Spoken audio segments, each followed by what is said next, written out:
Agradezco, digo, la oportunidad de estar con ustedes, que siempre es grata, y la invitación a entrar en estos temas, digamos, que le permite a uno reflexionar previamente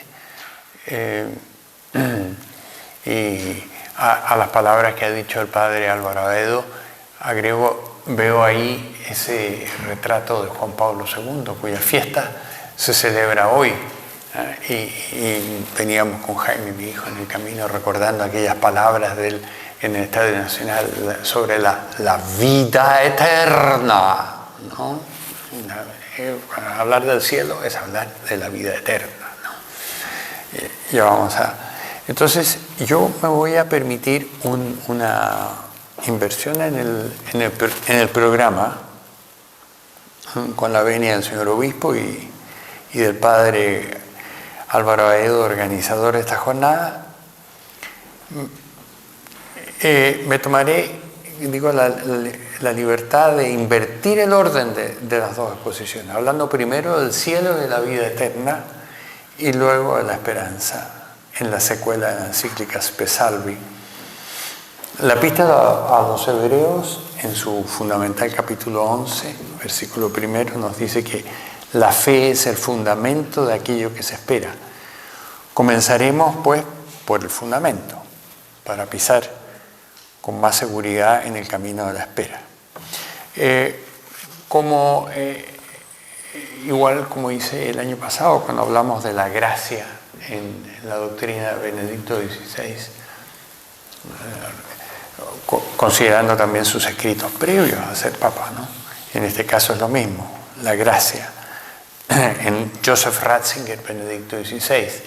Yo no voy a expresarme con palabras propias, sino con las palabras de él. De modo que no voy a estar haciendo citas bibliográficas porque sería un poco engorroso y desordenado. Algunas están hiladas de tal manera que... Pero básicamente es su pensamiento sobre el cielo y la vida eterna que se encuentra en sus libros, tratando es una materia importante, fundamental, digamos. Uno se da cuenta que entrando en ella, y por eso yo agradezco mucho, pero también tiene partes que son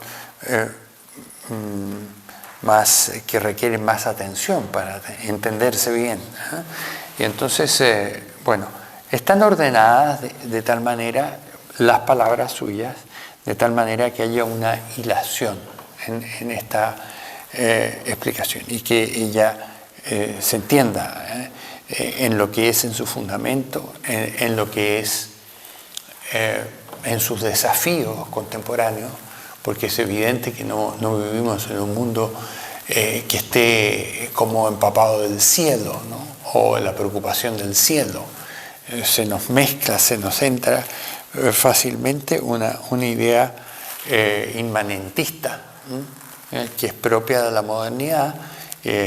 O sea, en el colegio aprendimos aquello en Historia Universal, el giro que hubo en el mundo y en la cultura desde el teocentrismo medieval al antropocentrismo renacentista y luego el antropocentrismo que se va haciendo inmanentista en el mundo contemporáneo, y con todas las cosas que son rescatables y buenas, y siempre hay santos y hay progresos que son para beneficio de la humanidad. No obstante, es claro que la idea del cielo, la inmanentización de la idea del cielo, es algo que nos persigue y nos dificulta entenderlo como verdaderamente es, y como fue preocupación de Benedicto XVI y desde joven darlo y mostrarlo. Creo yo que en eso la obra cúlmine de él es el libro Escatología, ¿no? Pero también hay mucho de su libro Introducción al Cristianismo, ¿no?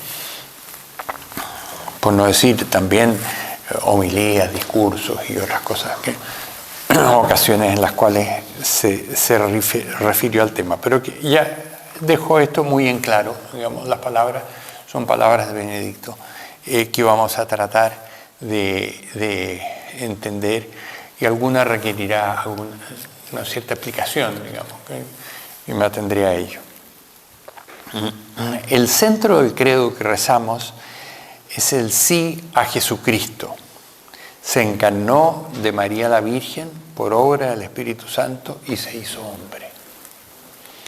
Ante esta frase nos arrodillamos, porque en este punto el cielo, el velo que cubre lo oculto de Dios, ha sido rasgado y el misterio nos ha acariciado sin más intermediarios.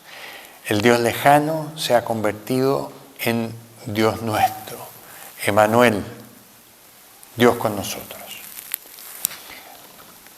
Los grandes maestros de la música sacra han sabido dar siempre a esta frase, más allá de sus expresivas palabras, et incarnatus est, ¿no?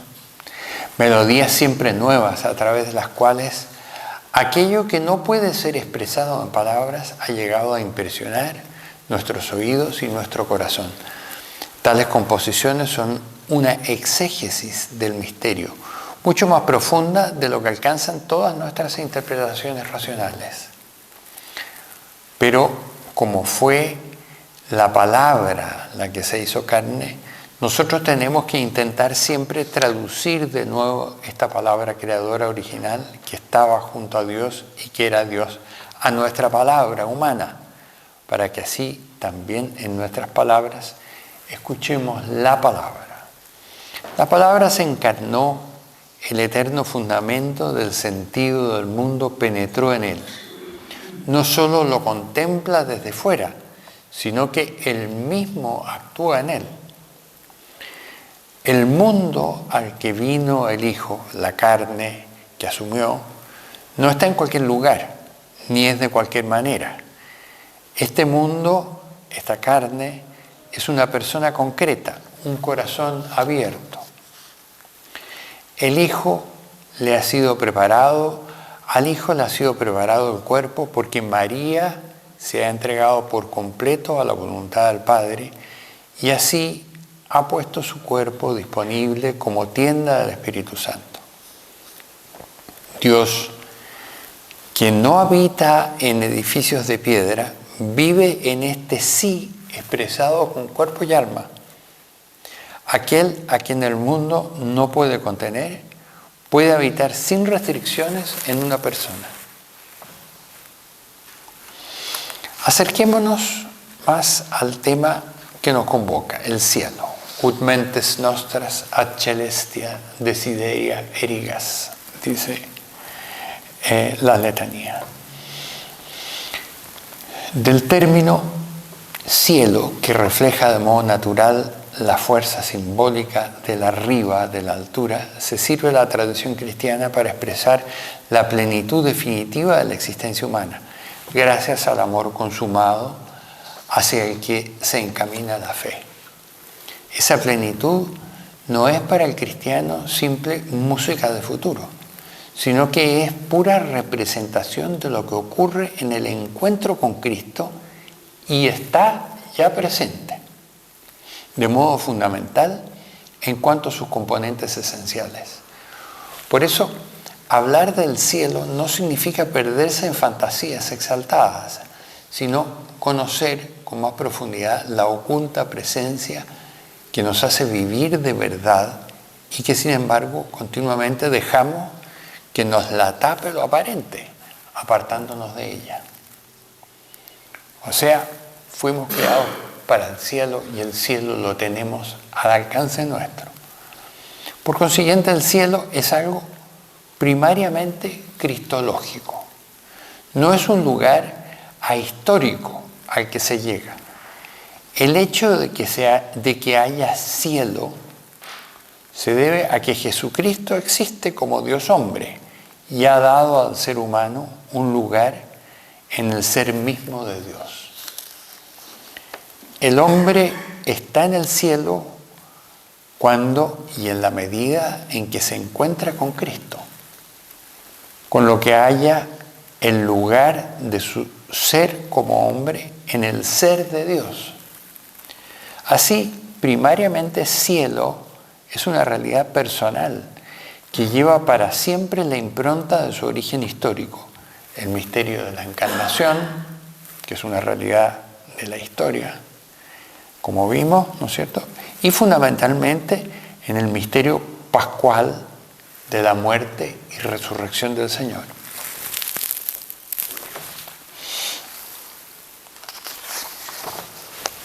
En este centro cristológico, de este centro cristológico, se pueden deducir todos los demás componentes mencionados en la tradición. Del enunciado cristológico se deduce, en primer lugar, uno de tipo teológico. El Cristo glorificado se halla en la permanente entrega al Padre y hasta es esta entrega. El sacrificio pascual es en él presencia permanente. Por lo tanto, el cielo, en cuanto uno con Cristo, tiene el carácter de adoración. En él llega a su plenitud el sentido implicado en todo culto. Cristo es templo escatológico. El cielo es la nueva Jerusalén, el lugar donde se rinde culto a Dios. Pero el enunciado cristológico implica también un aspecto eclesiológico. Si el cielo se basa en el existir en Cristo, entonces implica igualmente el estar con todos aquellos que en conjunto forman el único cuerpo de Cristo. En el cielo no cabe aislamiento alguno. Es la comunión abierta a los santos y de este modo también la plenitud de todo coexistir humano. Plenitud que es consecuencia de la pura y total apertura al rostro de Dios y no concurrencia hacia ella. En ese convencimiento se basa la veneración cristiana a los santos, que no presupone una suerte de omnisciencia mística de los santos, sino sencillamente la apertura sin fallas de todo el cuerpo de Cristo en la referencia mutua a sus miembros, de hoy y de ayer, y al mismo tiempo la cercanía insuperable del amor que está cierto de alcanzar a Dios en el otro y al otro en Dios. Esto lleva a un componente antropológico. La fusión del yo en el cuerpo de Cristo, su utilidad para el Señor y para los demás en mutua correspondencia, no equivale a una disolución del yo, sino a su purificación, que al mismo tiempo plenifica sus posibilidades más altas. Por esta razón, el cielo es algo individual para cada uno ve a Dios a su modo y cada uno recibe el amor del conjunto en su unicidad no intercambiable. Al que venza, esto dice el Apocalipsis 2:17, al que venza le daré el maná escondido y le daré una piedrecita blanca y sobre esta piedrecita habrá escrito un nombre que nadie conoce sino el que lo recibe. Es Joseph Ratzinger que se fija en esa e inserta esa cita del Apocalipsis cuando habla de este componente antropológico. Desde este punto de vista hay que interpretar el hecho de que el cielo en el Nuevo Testamento, como en la tradición, se llame por una parte premio, lo que equivale a respuesta a este camino, a esta vida, a este hombre con su actuación y su sufrimiento. Pero que al mismo tiempo el cielo sea gracia absoluta de un amor regalado. Dios llena a cada uno a su modo de una manera total. Pero no se deduzca de ello que la tarea de ampliar el vaso de la propia vida debe ser para asegurar, por así decirlo, una provisión de riqueza lo más grande posible para uno mismo en el más allá, sino para poder repartir más, porque en la comunión del cuerpo de Cristo la posesión solo puede consistir en dar, y la riqueza de la plenitud solo en hacerse partícipes, solo en hacer partícipes a los demás. La exaltación de Cristo, es decir, la entrada de su existencia humana en el Dios trinitario por la resurrección y la ascensión del Señor, no significa realmente su partida al mundo, sino un nuevo modo de estar presente en él. La manera de existencia del resucitado se llama, de acuerdo con el lenguaje de los antiguos símbolos, estar sentado a la derecha del Padre, es decir, participación en el poder regio de Dios sobre la historia. Participación que es real, incluso estando oculta. De modo que el Cristo exaltado no está deshumanizado, sino por encima del mundo y de ese modo referido al mundo. Cielo quiere decir participación en esta forma de existencia de Cristo. Eso es cielo, participación en esta forma de existencia de Cristo. Y en consecuencia, plenitud de lo que comienza con el bautismo. El cielo, por tanto, no se puede localizar en un sitio, ni fuera, ni dentro de nuestro espacio. Pero tampoco se le puede desvincular sencillamente del cosmos, considerándolo como mero estado. Cielo quiere decir más bien ese dominio sobre el mundo que le compete al nuevo espacio del cuerpo de Cristo, a la comunión de los santos. Por tanto, el cielo no está espacial, sino esencialmente arriba. Las imágenes se hacen falsas si se separan totalmente el cielo del mundo, si se separan el cielo del mundo, o si de alguna manera lo meten en él como si de un piso superior se tratara. De acuerdo con esta limitación del lenguaje, la Escritura no ha tolerado jamás la exclusividad de una sola imagen, sino que ha mantenido abierta la perspectiva de lo inexpresable, echando mano de toda una serie de expresiones. Y es, ante todo, anunciando un nuevo cielo y una nueva tierra, como la Escritura ha expresado claramente que toda la creación está destinada a convertirse en vaso de la gloria divina. Toda la realidad creada se vincula a la bienaventuranza celestial. Los escolásticos dicen que el mundo, criatura de Dios, es un fragmento accidental de la alegría definitiva de los que se salvan.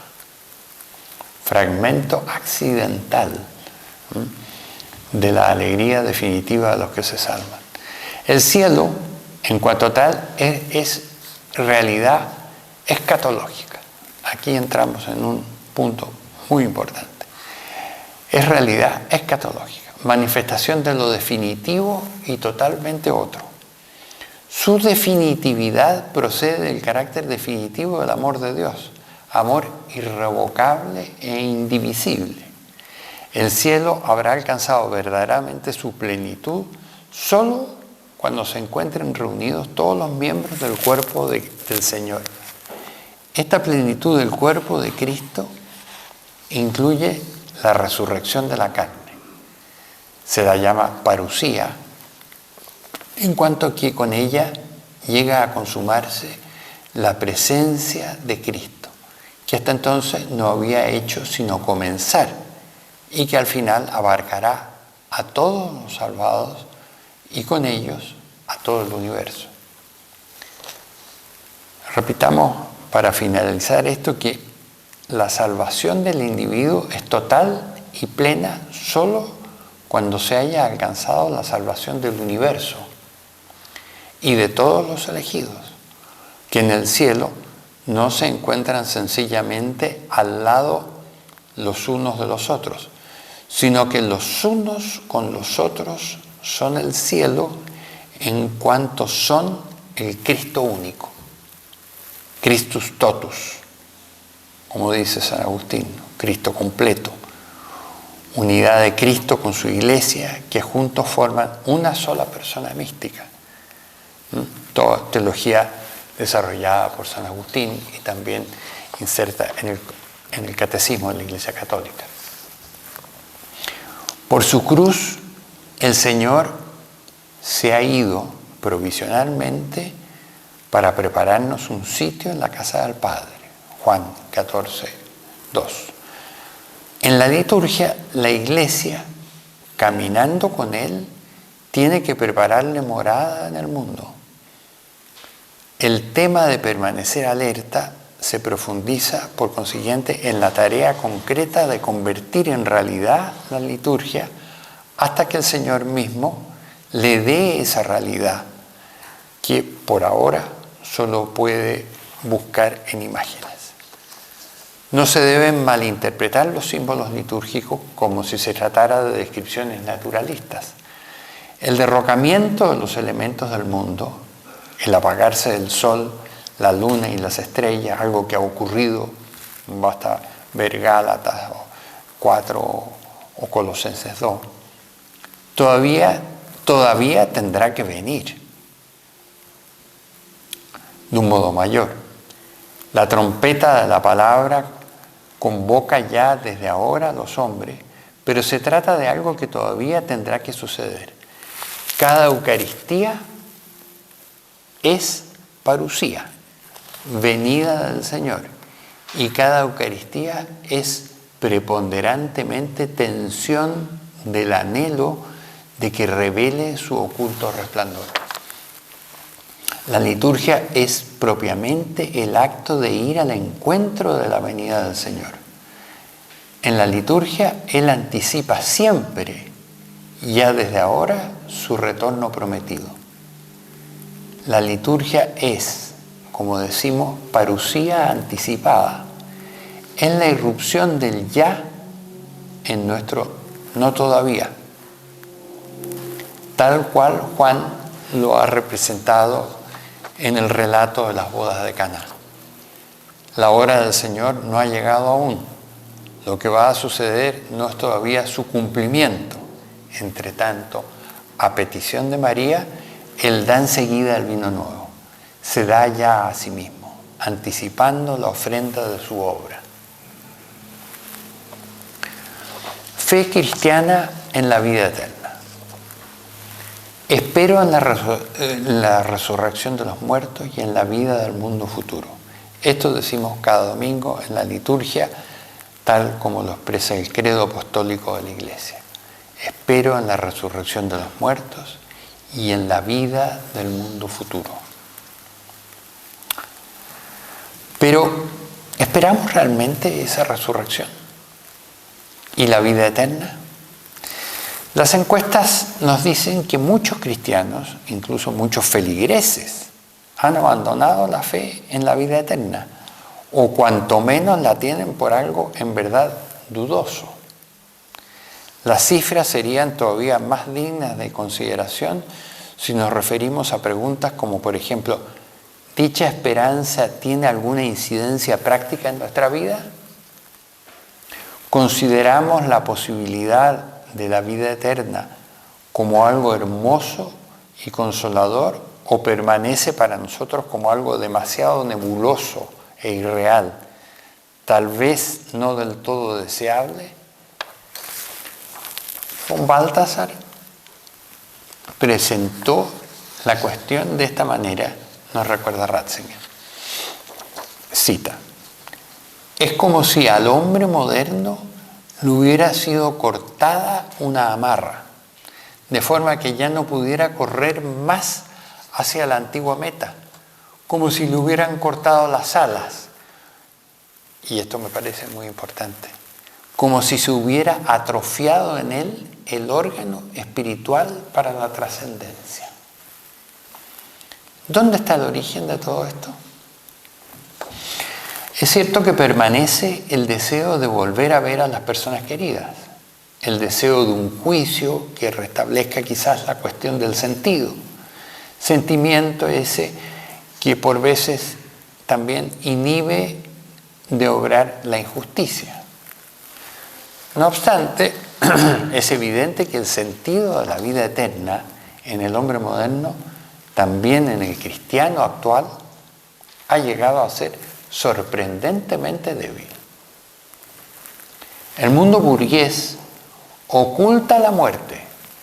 Joseph Pieper, recuerda Ratzinger, ha acumulado toda una serie de detalles significativos sobre el tema. En un famoso diario americano ya no se puede imprimir la palabra muerte. Hay funerarias en ese mismo país que, usando reglas del lenguaje, en lo posible, silencian el hecho de la muerte. Algo parecido ocurre en hospitales de Europa. La tendencia a disimular la muerte recibe un apoyo efectivo de la estructura de la sociedad moderna. En ella, por ejemplo, la vida común de la familia, y aquí en esto hablamos de la estructura, de la común ocurrencia de la vida contemporánea. La vida común de la familia hoy se sustituye cada vez más por la lógica de la producción y las especializaciones desarrolladas por ella. La familia, que con frecuencia se reduce a un mero lugar donde se duerme, desaparece durante el día. No puede ser el lugar protector que reúne a los hombres en nacimiento, vida, enfermedad y muerte. O sea que enfermedad y muerte se convierten en problemas técnicos, especiales, que se tratan consecuentemente con las instituciones previstas al respecto. Ya no son problemas físicos y metafísicos que tienen que ser sufridos y superados en el ámbito de una comunidad de vida, sino que se reducen a meros cometidos técnicos que deben ser tratados técnicamente por los entendidos. Pieper habla de banalización materialista de la muerte. En la televisión, la muerte se ha convertido en espectáculo. Se la utiliza como excitante que se contrapone al aburrimiento generalizado de la existencia. Es la postura burguesa del tabú. A la muerte hay que privarla del carácter de irrupción de lo metafísico. Su presentación debe anular la inquietante pregunta que surge de la muerte. Se tiene que convertir en algo tan objetivo, tan corriente, tan abierto, que no le quede nada de cuestión metafísica. De aquí viene también la importancia que se da a la cuestión de la eutanasia. El precio que se paga por esa marginación del temor es alto. La deshumanización de la muerte desemboca insoslayablemente en la deshumanización de la vida. Con la postura frente a la muerte se decide al mismo tiempo la que se toma frente a la vida. Preguntémonos, ¿dónde está el origen último de esto? Pareciera que tiene que ver de un modo esencial con nuestra imagen de Dios y de su relación con el mundo. Apenas podemos ya imaginarnos que Dios haga realmente algo en el mundo y en los hombres, que Él mismo sea el sujeto que actúa en la historia. Eso nos parece algo mítico y premoderno. Dios ya no es, digámoslo enseguida, un sujeto que actúa en la historia. El abandono de la esperanza en la eternidad es, pues, simplemente la otra cara del abandono de la fe en el Dios vivo. Y aquí un postulado esencial. La fe en la vida eterna es en realidad y verdaderamente la aplicación a nuestra propia existencia de la fe en Dios. La vida eterna no vamos a descubrirla a través del análisis de nuestra propia existencia, ni observándonos a nosotros mismos como nuestras esperanzas y con nuestras necesidades. Al hombre que está centrado en sí mismo, siempre se le escapa la vida eterna. Es en la entrega a Dios donde se muestra por sí mismo que el hombre en quien Dios se ha fijado y a quien ama tiene parte en su eternidad. Es algo que descubrimos en la comunión con Dios. Esta interna relación entre la imagen de Dios y las representaciones de la vida más allá de la muerte también se confirma cuando damos una mirada a la historia de las religiones, por breve que sea. Tan lejos como seamos capaces de observar en la historia humana, apenas se ha dado alguna imagen de que con la muerte todo llegue a su fin. Prácticamente encontramos en todas partes alguna idea de juicio y de vida posterior, e incluso donde todavía no se considera el poder de Dios, del Dios único, que transforma el mundo. Sin embargo, también existe la idea vaga y nebulosa de otra vida. El culto a los antepasados es un fenómeno originario en la vida común de las tribus. Expresa la conciencia de una comunión humana que no es interrumpida ni siquiera con la muerte. En un apunte que no es de alcance menor en la visión escatológica de la existencia humana, que nos explica y propone Benedicto XVI, escribe en marzo de 2022, el mismo año ya de su muerte, que ocurrirá 9 meses después, una reflexión donde cita la experiencia del teólogo Horst Burkle. Se levanta aquí un tema sobre el que volveremos al final de esta exposición por su estrecha relación con el individualismo presente en la cultura de hoy. En aquella reflexión se dice que la aceptación y representación actualizada del culto de los ancestros que hace el autor Burkle es digna de despertar nuestro interés, pues en ella se puede observar, subraya Benedicto, que hay una relación entre el individualismo desarrollado en Occidente, resistente al culto de los ancestros, y su oposición también, y de hecho, a la imagen cristiana del hombre protegido en el cuerpo misterioso de Cristo. El vínculo del hombre con Cristo no es solamente una relación entre dos personas, dice Ratzinger, sino que crea un nuevo nosotros.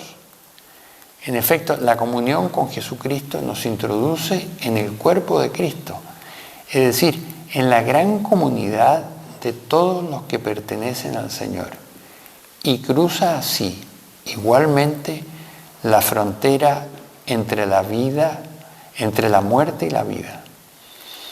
En este sentido, la comunión con aquellos que nos han precedido es un elemento esencial de la vida cristiana.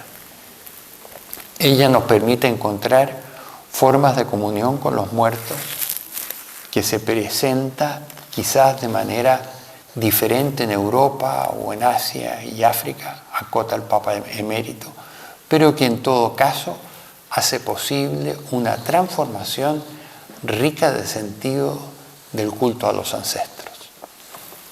Aparte del motivo indicado, que es la extensión de la imagen de Dios, hay también otras causas para nuestras dificultades con las esperanzas en la resurrección. Lo primero que nos impide tener una esperanza viva en la vida eterna es que ya no somos capaces de imaginar nada al respecto. Aunque siempre es indispensable la referencia a San Pablo en el 1 Corintios, ni ojo vio, ni oído oyó, ni es dable al hombre conocer lo que Dios reserva para aquellos que le aman. Esto es así, no somos capaces de imaginar nada al respecto. En otros tiempos fue más sencillo llegar a tener una serie de referencias, imaginando el cielo como un lugar donde encontrar la plenitud de la belleza, la alegría y la paz. Pero la imagen moderna del mundo ha eliminado sin contemplaciones tales pilares de la imaginación. Y sucede que de aquello que uno no puede tener una imagen, tampoco puede poseer esperanza, porque el pensamiento humano necesita alguna forma de visibilidad. Se añade finalmente el que un horizonte eterno para nuestra existencia no nos parece deseable. Ella es bastante lastimosa. Y si todo fuera bueno, entonces la idea de una eternidad nos parece como una condenación al aburrimiento. En pocas palabras, como demasiado para soportar el hombre. Pero ¿es cierto que no esperamos nada? Si fuera así, entonces el principio esperanza, que un teórico, filósofo como Ernst Bloch sitúa como la esencia del marxismo, no habría podido encontrar hace apenas algunas décadas tantos seguidores. Habría sido imposible tantos hombres afiliados a la fe en utopías políticas. Un hombre que no espera nada tampoco puede vivir. La existencia humana está por su propia esencia impulsada a algo más grande. En realidad, ¿qué esperamos? Cosas diversas. El ansia de justicia, que la verdad alcance su derecho. Pretendemos que la habladuría sin sentido, la crueldad y la miseria desaparezcan. Todo esto y más es lo que queremos decir cuando hablamos sobre vida eterna, que no expresa tanto una larga duración cuanto una cualidad de existencia, en la que la duración, entendida como una infinita sucesión de momentos, desaparece. Es evidente que la vida eterna no es simplemente lo que viene después y de lo que ahora nosotros no podríamos formarnos ni la más remota idea, pues como se trata de una forma de existencia, puede ya estar presente en el seno de nuestra vida material y de su fluyente temporalidad como lo nuevo, lo otro, lo mayor, si viene siempre solo de modo fragmentario e incompleto,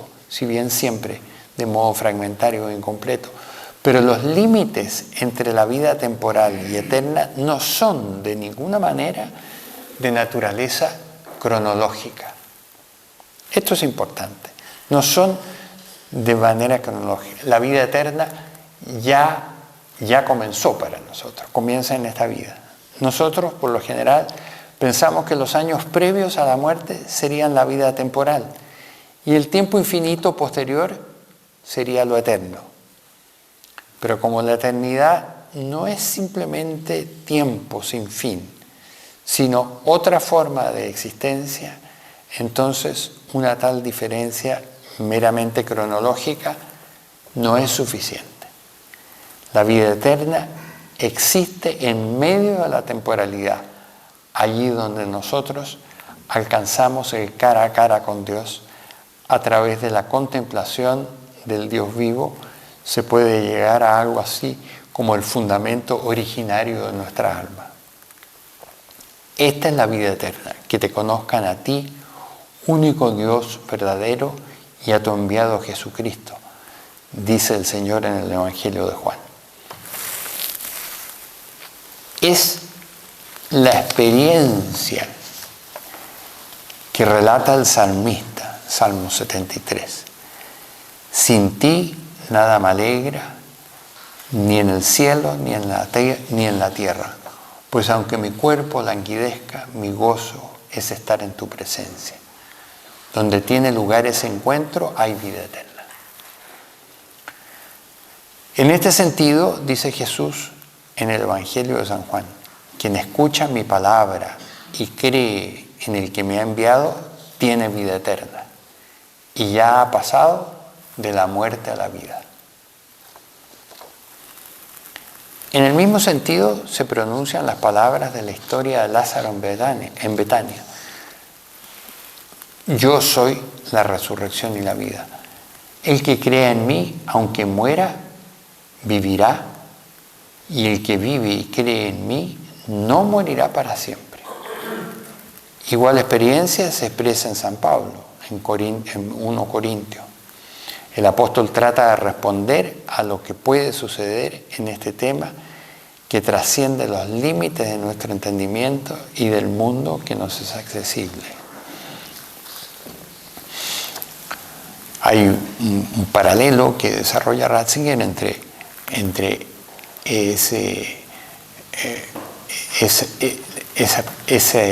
esos párrafos de San Pablo en Corintios y San Juan en varios capítulos, como en el capítulo 6 o el capítulo 11 ya mencionado.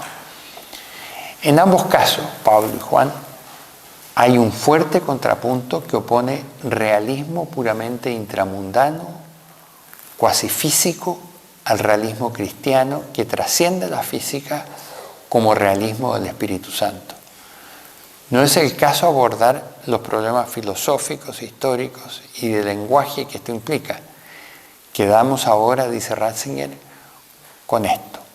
Tanto Juan como Pablo insisten en que la resurrección de la carne es la resurrección de las personas, no de los cuerpos. La meta del cristiano no es la bienaventuranza privada, sino la totalidad. El cristiano cree en Cristo y por eso cree también en el futuro del mundo. Sabe que ese futuro es más de lo que él puede hacer, que hay un sentido que no puede y no se puede destruir.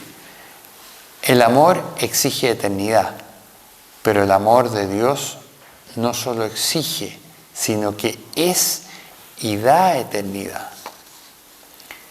La idea de inmortalidad que la Biblia expresa con la palabra resurrección significa que la persona, que la figura indivisa del hombre, es inmortal. Para los griegos, el hombre se compone de dos sustancias distintas: el cuerpo, que se descompone, y el alma, que es por sí misma imperecedera y por tanto puede subsistir independientemente del cuerpo. Más aún, solo cuando el alma se separa del cuerpo, un ser que le es extraño se realiza en toda su amplitud, en el ámbito de la filosofía griega. El pensamiento bíblico presupone, por el contrario, la unidad indivisible del hombre. El anuncio bíblico de la resurrección no consiste esencialmente en devolver los cuerpos a las almas tras un largo periodo intermedio. Lo que pretende es decir al hombre que sobrevivirá, pero no porque él pueda hacerlo, sino porque Dios lo ama y lo conoce. Mediante la resurrección y frente a la concepción dualista de la inmortalidad expresada en el esquema griego cuerpo-alma, la Biblia ofrece una concepción completamente humana y dialógica de la inmortalidad. Según ella, la persona, que es lo esencial del hombre, permanece. Lo que ha madurado en la existencia terrena de la espiritualidad corporal y de la corporeidad espiritual permanece de modo distinto. Permanece porque vive en el recuerdo de Dios, porque quien vive es el hombre y no el alma separada. El elemento cohumano pertenece al futuro. De ahí que el futuro de los hombres solo llegará felizmente a su término cuando se consume el futuro de la humanidad. Actualidad y carácter comunitario de la vida eterna. Vemos, por tanto, que la vida eterna es aquella forma de vida en el centro de nuestra existencia terrena actual que no es afectada por la muerte, porque se extiende más allá de ella. En medio del tiempo vive lo eterno. La siguiente es la invocación del artículo del credo de la que partimos. Espero en la resurrección de los muertos y en la vida del mundo futuro. En el reino de amor del Hijo no existe, según un texto de San Juan Crisóstomo, la fría palabra mío y tuyo. Como el amor de Dios nos es común a todos, todos nos pertenecemos unos a otros. Donde Dios es todo en todos, también nosotros estamos todos en todos. Y todos en uno. Somos un único cuerpo, el cuerpo de Cristo, sentado a la derecha del Padre, en el que la alegría de uno de los miembros es la de todos los miembros restantes. Del mismo modo que el sufrimiento de un miembro es sufrimiento de todos los miembros. Lo cual significa dos cosas. Presente y eternidad no se encuentran uno ante el otro y en mutua oposición, como el presente y el futuro. O sea, hablamos de presente y eternidad, algo distinto de presente y futuro, sino que se interpenetran, presente y eternidad se interpenetran. Esta es la verdadera diferencia entre utopía y escatología. Durante mucho tiempo, y aquí hay un punto en el que hay que quizás detenerse y desglosar algo del pensamiento escrito por Ratzinger, sobre todo esto creo yo proviene de escatología. Dice, durante mucho tiempo se nos ha ofrecido un horizonte o se ha convivido con un horizonte de utopía, es decir, de espera en un mundo futuro mejor, en lugar de escatología, como sitio de la vida, espacio de la vida eterna. Yo aquí quiero hacer una pequeña glosa. La idea de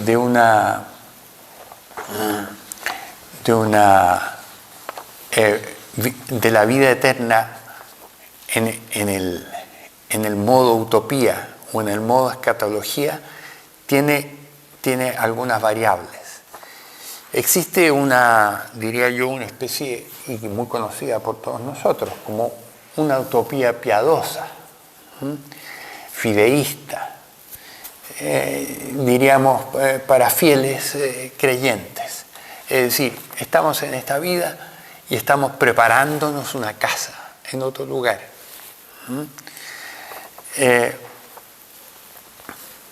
Y existe otra utopía, que es una utopía más bien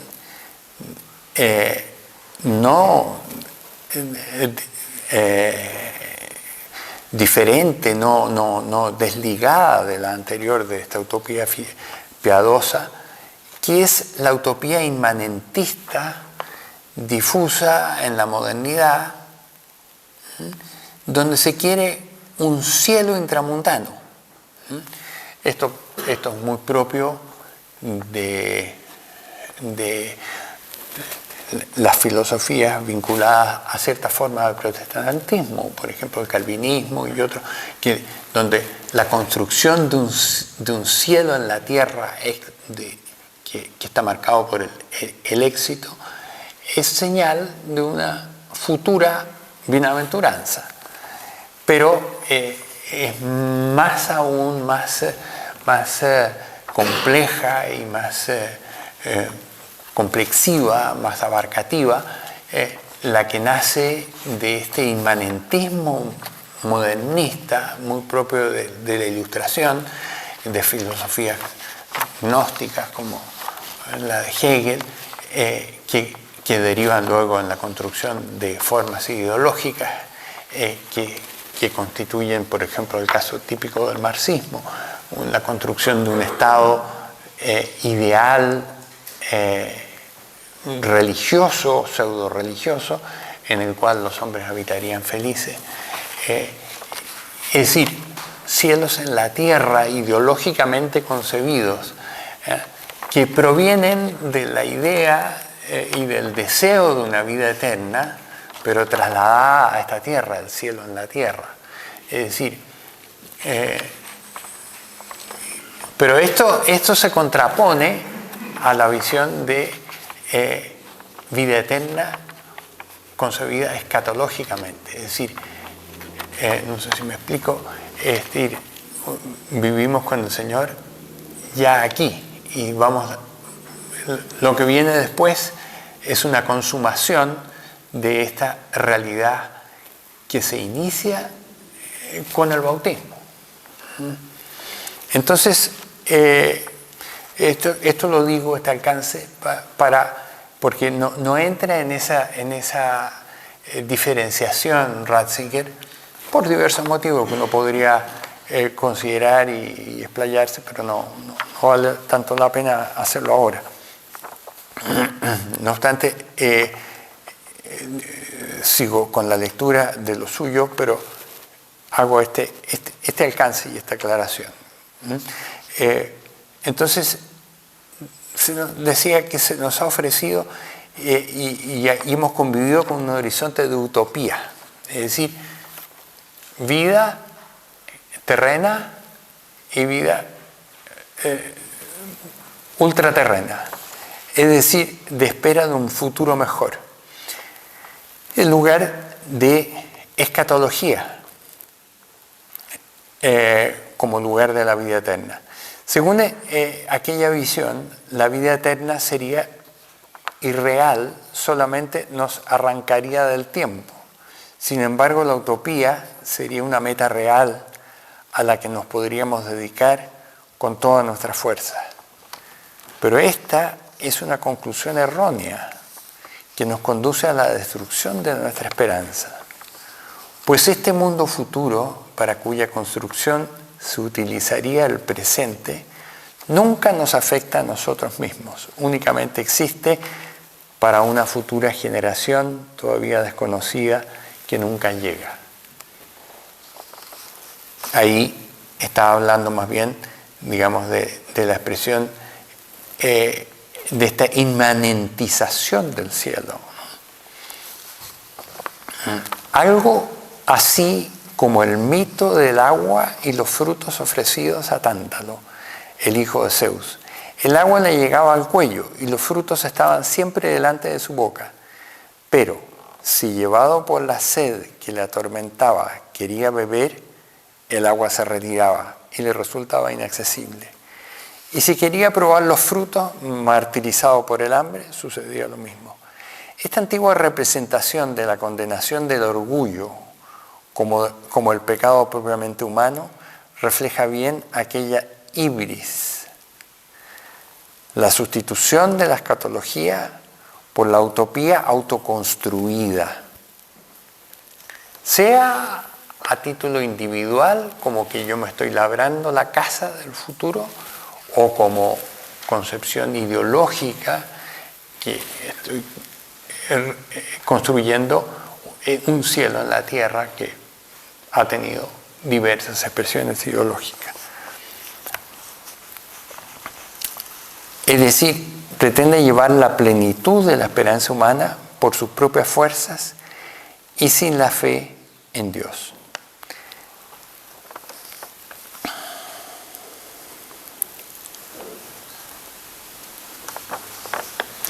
La utopía siempre parece estar al alcance de la mano, pero no llega nunca, porque el hombre sigue siendo siempre libre y por ello nunca puede detenerse en un estado definitivo. La lucha que mantiene al mal dentro de sus límites tiene que ser mantenida de nuevo por cada generación y ninguna puede privarse de ella por medio de una institución creada por generaciones anteriores.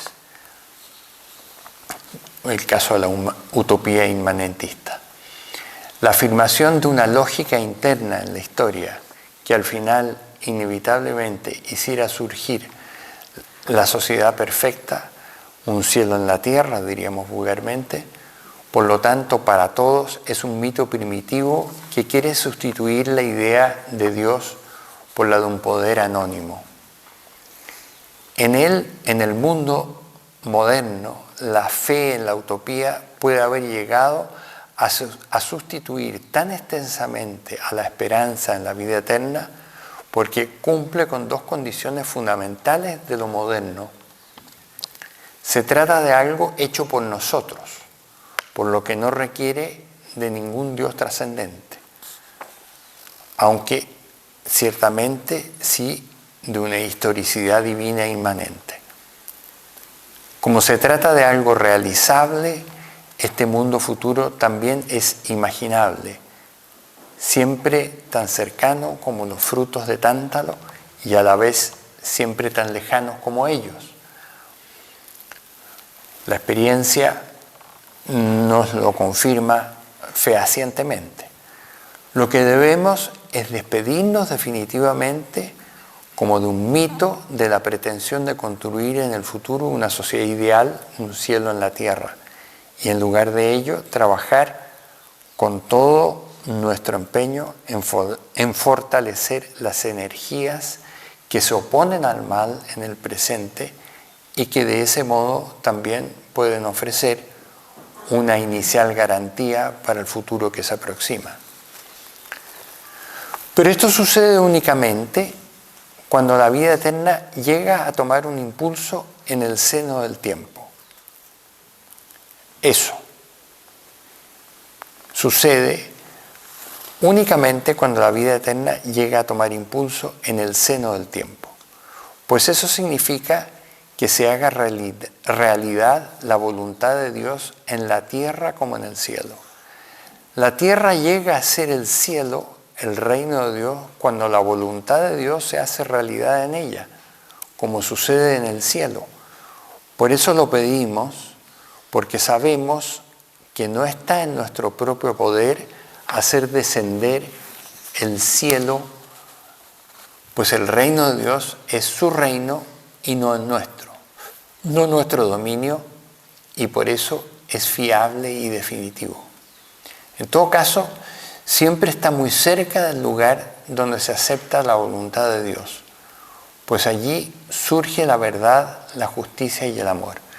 El reino de Dios está mucho más cerca que los frutos de tántalo, que los frutos de la utopía, porque no es ningún futuro cronológico, ningún más tarde en el tiempo, sino que describe lo completamente distinto a todo tiempo, que precisamente por ello puede introducirse en el tiempo, asumirlo por completo en sí mismo, hacerlo puro presente. La vida eterna, que comienza aquí y ahora en la comunión con Dios, rasga este aquí y ahora y lo abre al terreno de lo que nos es propio y ya no será dividido por el fluir del tiempo. En ella tampoco puede ya darse la impenetrabilidad entre el yo y el tú, que está estrechamente ligada al tiempo. De hecho, quien incluye su voluntad en la voluntad de Dios, lo hace presente allí donde tiene su lugar cualquier voluntad buena. Nuestra voluntad se funda además con la voluntad de todos los demás. Y allí donde sucede esto, se hacen verdad estas palabras. Vivo yo, pero no soy yo, es Cristo quien vive en mí. El misterio de Cristo, que según las bellas palabras de Orígenes, es el reino de Dios en persona, es el centro determinante para la comprensión de la vida eterna. El misterio de Cristo, que según las bellas palabras de Orígenes, es el reino de Dios en persona, es el centro determinante para la comprensión de la vida eterna. Vale la pena atender con cuidado a la extensión que hace Ratzinger de lo anterior a su maestro San Agustín. Quisiera todavía añadir una referencia final al realismo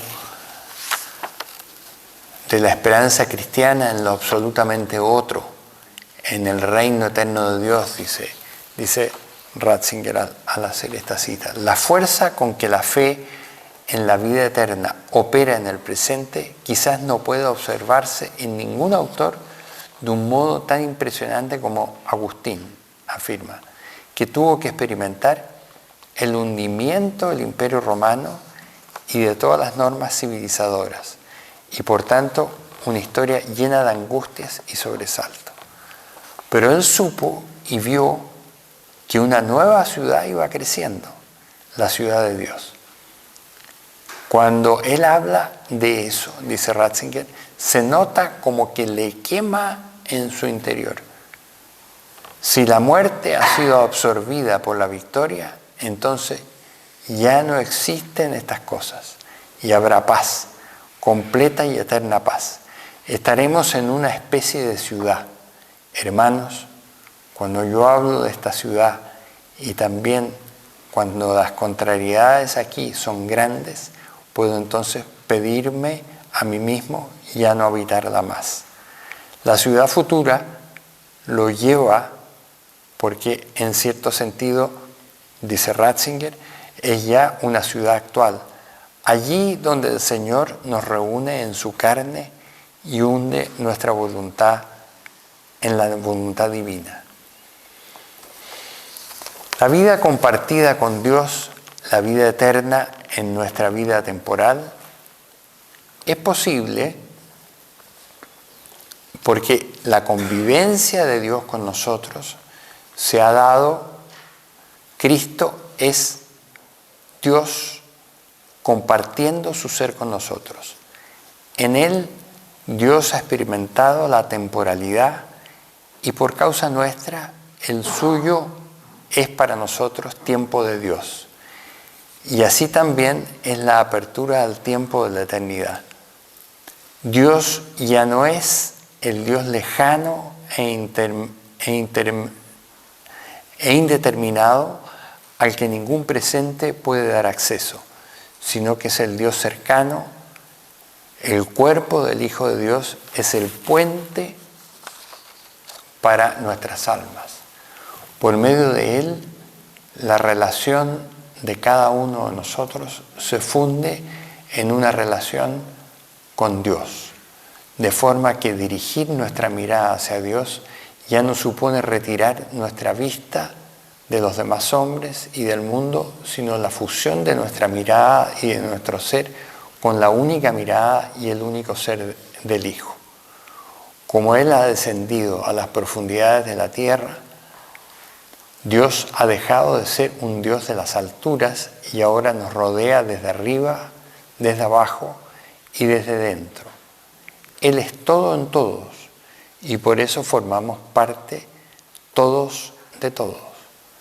Todo es mío, todo lo mío es tuyo y lo tuyo es mío.